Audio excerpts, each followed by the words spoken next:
Tá fear Éireannach a choinneáil na stát aontaithe le breis agus cuaig bhí in ainneoin gur cad oibre bailí aige agus gan aon tafod choirú.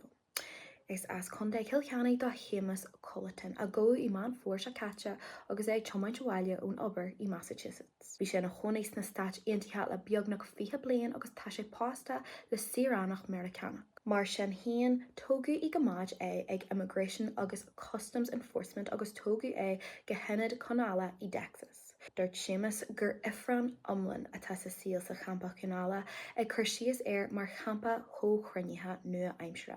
Le pládú drochnílathe agus sláinthes agus fíormheogan ama a muoi faoin air. Déir a bhain chéile agus a bhaintear go bhfuil machchan cailte aige, go bhfuil a chláinte ag dóanálgus agus go bhfuil siad ag impi ar na húdaráis ó thaine cúnamh prainach. Tá rialtas na hÉireann I deagháil leis na húdaráis Meiriceánacha agus takeíocht consálaachta a chur ar fáil.